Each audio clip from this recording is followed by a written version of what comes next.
دۆسیی دووهەمی ئەم شەومان دەکەینەوە کە سەبارەت بە گوتارەکەی دیندار زێباری ڕێکخەری ڕاستپاردە نێودەوڵەتیەکان بۆ ئەمڕۆ لە جنێف. ئێمە هەر لەگەڵ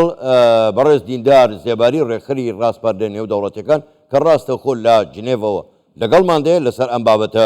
گفتوگۆی زیاتر دەکەین. کاک دکتۆر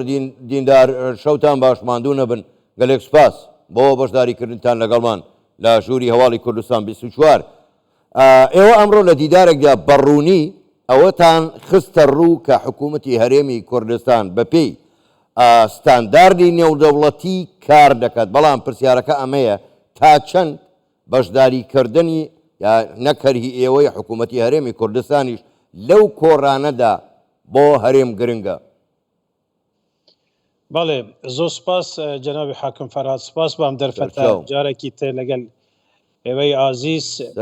بەڵێ حکوومەتی هەرێمی کوردستان لە چارچێوەی عێراقدا وەکو وڵاتێکی فدرال ئەم میکانیزمەی گرتوتە بەر بۆ ئەوەی کە بەشێک بێت لە پێداچوونەوەی ڕاستپاردەکان بە نسبەت عێراق و جێبەجێکردنی ئەم ڕاستپاردانە لەسەر ئاستی وڵات وەکو ئەندام لە نەتەوەی گرتوەکان لێرە عێراق و بەشداری هەرێم لەو کۆربەندانەیە و ئەتوانم بڵێم لەو گفتوگوانە کە لەسەر ئاستی وڵاتان و عەزای دائم ئەندامانی کۆمەڵەی گشت نەتەوەی گرتوەکان ئەنجام دەدرێت گرنگە. تەسەوڕەکەم ئێمە یەکەم هەرێم بین لەسەر ئاستی دنیا لە چارچێوەی ئەو شێست وڵاتەی کە فدرالن لەسەر ئاستی دنیا، ئێمە گوتاری خۆمان هەبێت و مؤسسەی حکومڕانی لە هەرێم بە پێدە ئەو سێ دەسەڵاتەی کە هەیە وەک خۆی ئەو التزاماتانە کە عێراق بە پێی پەیماننامە نێودەوڵەتیەکان واژووی کردووە هەمان التزاماتی لەسەر حکوومەتی هەرێم جێبەجێ دەکرێت و حکوومەتی هەرێم ئەو مافەشی هەیە کە بەشدار بێت، گوتاری هەبێت و تێڕوانینی خۆی و هەڵسەنگاندنی خۆشی ڕاستەخۆ لە نەتەوەی گرتوەکان وەربگیرێت. زۆر باشە کاک دکتۆر، من دەمێ بزانم تێڕوانینی دام و دەستگا نێودەوڵەتیەکان بۆ کارەکانی حکوومەتی هەرێمی کوردستان چۆنە بە ڕاشکاوانەش ئەگەر پێم بڵێ بەراورد بە عێراق و بە وڵاتانی دەوروبەر؟ بەڵێ دیارە ئەمڕۆ بۆ نمونە ئێمە لە کۆبوونەوەیەکی گرنگ بووین. ئەو کۆبوونەوەی کە ئەمڕۆ بەیانی بەڕێوە دەچێت کە بەڕێوە چوو ئەوەیە کە باسی التزامی عێراق دەکات وەکو دەوڵەت لەسەر کۆمەڵک ماف و امتیازات کە عێراق ئەبێ بە هاوڵاتیانی خۆی بدات و عێراق دەبێت لەو چارچێوە سیاساتی خۆی بگونجێنێت لەگەڵ ستانداردی دەولی. ئێمە وەکو هەرێمی کوردستان ئەو گوتارەی کە پێشکەش دەکەین و ئەو مداخلاتی کە هەمانە ئێمە بینم جیاوازیەکی یەکجار زۆر هەیە لەو مەلەفاتانە. ئەو مەلەفاتانەی کە ئەمڕۆ ئێمە بە تەحدید لەسەری قسەمان کرد، ئەو مەلەفاتانە لە بابەتی لە سێدارەدان، لە بابەتی ئاوەرە و پەنابەر، پێکاتەکانی ئاینی و هەروەها پاراستنی ئاو، مافی خوێندن، مافی پەروەردە، مافی ژیان و لە هەمان کاتیشدا مافی خاوەن پێداویستی تایبەت و استثمار یان بژاندنەوەی ئابووری وڵات و ژیانی هاوڵاتیان بە گشتی ئازادیەکان، مافی ڕۆژنامەگەری، ئەمانە هەموو ئەو مافانن کە 6 مافی سەرەکینە بە پێ بڕیار یان کۆلایحەی ئێکۆسۆک کە پێدەگوترێت، ئەویش ڕێککەوتنامەی مافی ئابووری کۆمەڵاتی و هەروە کولتوریە.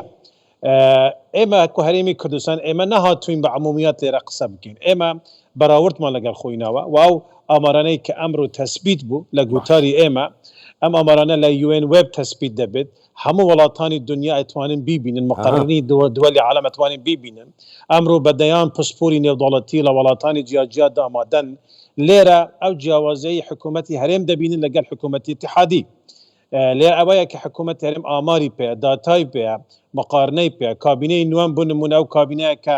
ئێمە ژمارەیەکی زۆر ئەتوانم بڵێم لە کەرتی تایبەت، کەرتی گشتی، ژیانی هاوڵاتیان، گەرانەوەی خەڵک یان عەفوەن گەرانەوەی هاوڵاتیان بۆ سیستمی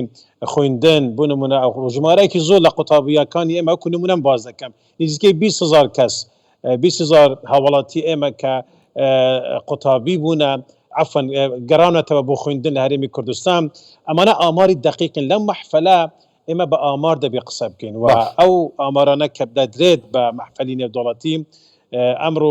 واضح بوو بە هەموو حتا بە وەفدی عێراقیش کە بەشداری هەرێم لە چارچێوەی بەغدا حکوومەتی اتحادی لە دەرەوە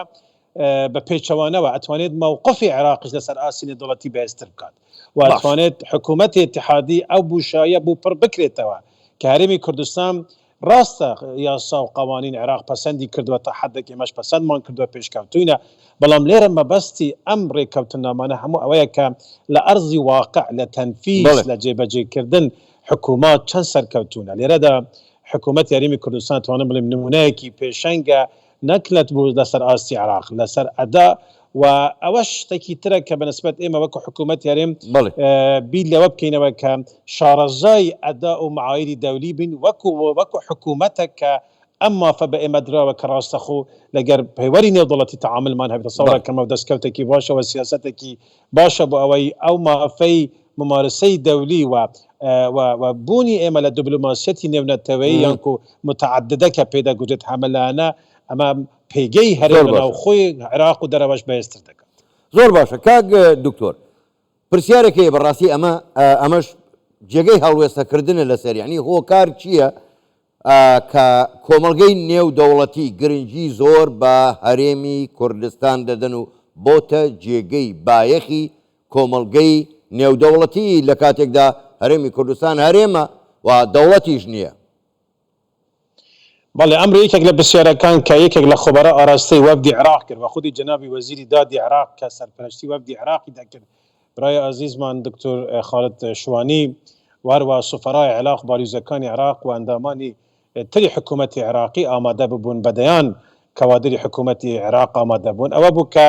بۆ نمونە ئەو پرسیارە کە ئاراستە کرا ئەو یاسانە کە لە هەرێمی کوردستان جێبەجێ دەکرێت زۆر گونجاون یاخۆ ئەگونجینن یانکو بە شێوازێکن کە لەگەڵ معایری نێودەوڵەتی بە تەواوی ئەگونجن بۆ نمونە یاسای بەرەنگاربوونەوەی توندوتیژی خێزانیە بەسەرەن بۆ نمونە یاسای ڕۆژنامەگەریە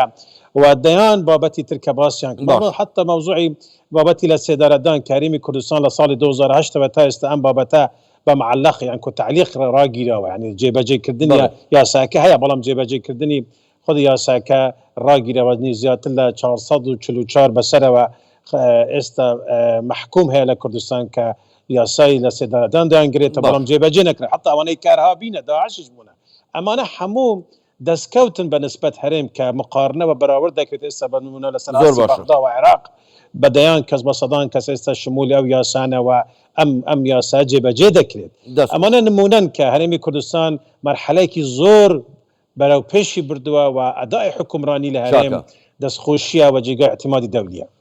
زۆر باشە زۆر بەڕێز دکتۆر دیندار زێباری ڕێکخەری ڕاستپاردە نێودەوڵەتیەکان ڕاستەخۆ لە جنێڤ لە سویسراوە لەگەڵمان بووی گەلێک سوپاس بۆ بەشداریکردنتان لەگەڵمان شەوتان باش.